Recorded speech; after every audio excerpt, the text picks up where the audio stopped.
Hello, I'm Jared Raby, and I'm here with my good friend and video game enthusiast, Ricardo Cortez. Good to have you in the studio today, Ricardo. Ricardo, what are some of your video games and why? Well, if I had to choose one, it would have to be Halo.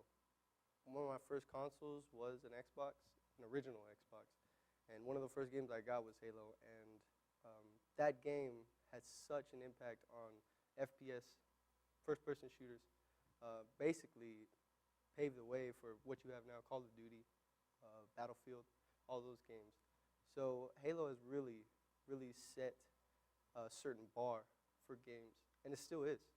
So yeah. That's pretty good. What about Halo interests you so much? Well, the storyline has always been great. Master Chief trying to find his way through the universe, you know? I mean, it's a great video game. All right.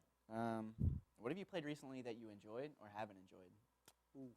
Right now I'm playing Fallout 4, and it is almost everything I expected it to be.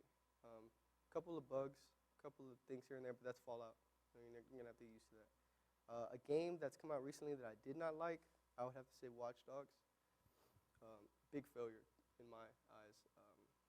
The footage they showed at E3 and places like that, it was not what we got. And I think right now that's a big problem, especially with premier games, AAA games. The developers are putting out games that are not ready, full of bugs, full of things like that, and people are still buying them and buying downloadable content on them. I think that's sending a bad message, saying that it's okay to give us those kind of products. And yeah. Recently, a lot of big video games have come out. They've been overhyped and then haven't been great, like Destiny, Watch Dogs, video games like that. Do you think you have any reasons why that's happening? Well, it's changed a lot from when games start first coming out. I think really why they're doing that now is just money, plain and simple. I mean, the whole object is to make the most money off a game as you can. So they're going to hype it up, they're going to put commercials, they're going to put nice gameplay up, the best that they have, and then when they release the game, it's not what you thought. So, and same thing with downloadable content. It's all about money. It's all about getting the most that you can in terms of revenue. What would you like to see as video games advance in the future with technology? Definitely storytelling. You know, I think that's the next logical step. We have great graphics, we have great consoles.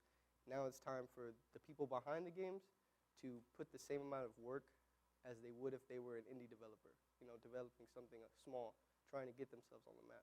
And I think that's what a lot of people need to get back to. And I think a good example of that would probably be The Witcher or Skyrim. Great stories, you know, honestly one of the best games of all time in Skyrim. So I think that's the next logical step. All right, thank you. Well, it was nice having you in today, and I'll see you around. Thank you.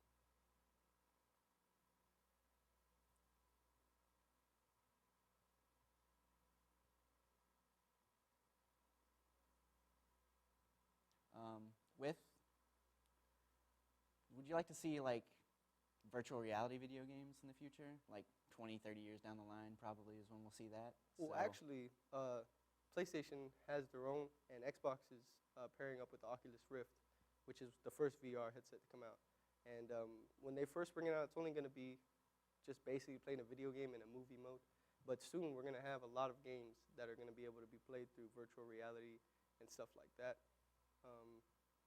I say that's going to be probably by the next 5 years, honestly. All right, well, thank you, and it's nice having you in. Thank you.